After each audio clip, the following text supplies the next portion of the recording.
लड़की बाज पड़ोसी। ये हैं मिस्टर मनसुख। उम्र 60 साल। वैसे तो इनकी उम्र है राम नाम जपने की, पर मनसुख दिन रात अलग अलग लड़कियों का नाम जपते रहते हैं। अरे लड़की, सुन तो, तेरा नंबर क्या है? अंकल, अभी तो आपका नंबर है। अर्थी बुक कर लो अपने लिए। अरे अभी तो मैं जवान हूँ लड़की, सफेद बालों पे मत जा। मनसुख राम को लड़कियां छेड़ने की गलत आदत थी। पत्नी बहुत पहले गुजर गई थी, जिसके बाद मनसुख खुले बैल की तरह हो गए। जहां दिखी नारी वहां लाइन मारी। मनसुख राम के पड़ोसी सोनी जी के यहाँ नई बहू आई। नाम था कल्याणी। अरे वाह बेटा कल्याणी, तेरे आते ही घर में खुशी खुशी हो गई है बेटा। अरे माँ जी, जलेबी खाओ, बात मत करो, बोलने से खुशी को नजर ना लग जाए। जैसे मोहल्ले की हर लड़की पे मनसुख की नजर थी, वो कल्याणी को भी बुरी नजर से देखता है। एक दिन कल्याणी छत पे मिर्ची सुखाने जाती है। दूसरे छत पे खड़ा मनसुख गाना गाने लगता है। उफ उफ मिर्ची, हाय हाय मिर्ची, देखे तो तुझे लग जाए मिर्ची। कल्याणी को लगता है कि यूं ही गा रहे हैं, शौकिया तौर पर ये तो होता ही रहता है। एक दिन कल्याणी आंगन में पौधों को पानी दे रही होती है। फूल हूँ गुलाब का, चमेली का न समझना, आशिक हूँ मैं आपका, सहेली का न समझना। कल्याणी को ये बात बहुत अजीब लगती है, क्योंकि शायरी बोलते वक्त मनसुख उसी की तरफ देख रहा था। वो अंदर जाती है और अपनी सास को कहती है, ये जो हमारे पड़ोसी हैं। अरे दूर रहना उससे। हाँ, दूरी रहूंगी, पर ये थोड़े अजीब नहीं है? अरे अजीब, आवारा, ठरकी, पता नहीं क्या क्या आदमी है वो। हर लड़की पर नजर डालता है वो। उसकी उम्र की वजह से कोई उसे कहता नहीं। बाकी उसे आसपास रखना भी नहीं चाहिए। अरे पर ऐसे थोड़ी ना चलेगा, एफआईआर करवा देनी चाहिए। हवालात में हवा और लात खाएंगी तो समझ जाएंगे। अरे यही तो दिक्कत है ना समाज की। जिसके साथ दिक्कत होती है उसको भी समाज गुनहगार समझता है। लड़की अगर बोल दे कि फलाने ने मुझे छेड़ा है, तो कुछ लोग तो ये कहने लगते हैं कि लड़की की भी रजामंदी होगी ही। ये तो है, पर कुछ तो करना ही पड़ेगा। नहीं बेटा, कुछ मत कर। जबरदस्ती हम किसी से लड़ेंगे नहीं। हमारा परिवार इज्जतदार परिवार है। कीचड़ में जाएंगे तो हम भी तो गंदे हो जाएंगे ना। लेकिन सासू माँ, कीचड़ में जाए बिना गंदगी कैसे साफ होगी? अरे बेटा, मैं तो यही कहूंगी कि तू नई बहू है। अपना रुतबा बना बाकी औरतों में। अपनी समझदारी से, अपने काम से इन चक्करों में मत पड़ बेटा। बहू सास की बात ना चाहते हुए भी मान लेती है। और कई ऐसे मौके आते हैं जब मनसुख बहू पर उल्टे कमेंट्स करता है। जैसे एक दिन जब बहू छत पर सफाई कर रही होती है, तो मनसुख छत पे आकर गाना गाने लगता है।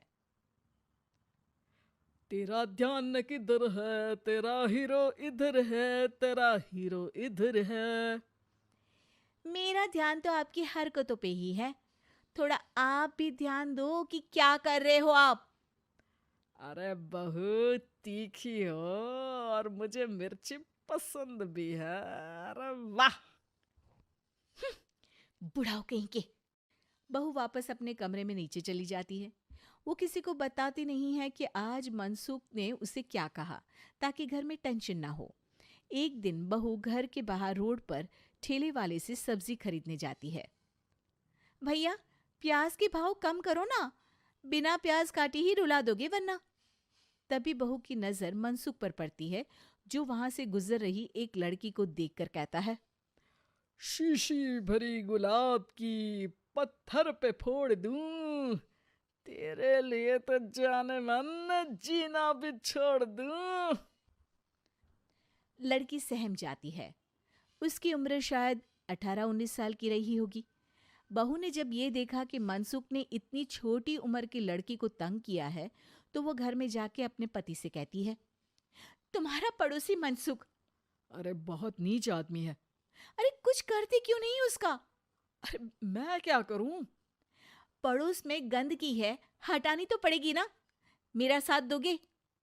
दूंगा, लेकिन करना क्या है? हम फंसेंगे तो नहीं ना? डरो मत, अच्छे काम करने से डरना नहीं चाहिए। उस दिन कल्याणी अच्छे से तैयार होती है और मनसुख के घर जाती है। अरे वाह, आज तो घर में चांद उतर आया है।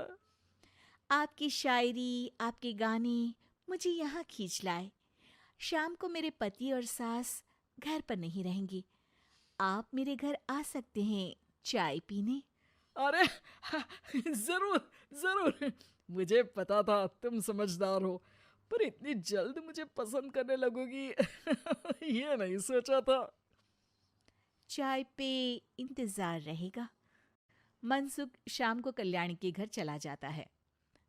आप बेडरूम में बैठिए, वहां चाय पियेंगे। अरे वाह बेडरूम में चाय मनसुख हंसता हुआ बेडरूम में जाता है और वहां का नजारा देख के घबरा जाता है। वहां पर मोहल्ले की वो सारी लड़कियां खड़ी हैं जिनको आज तक मनसुख ने छेड़ा था। कल्याणी भी बेडरूम में जाके दरवाजा अंदर से बंद कर लेती है। अब बेडरूम से सिर्फ डम डम डिशम डिशम की आवाज आती है और बीच बीच में मनसुख की चीखें भी सुनाई देती हैं।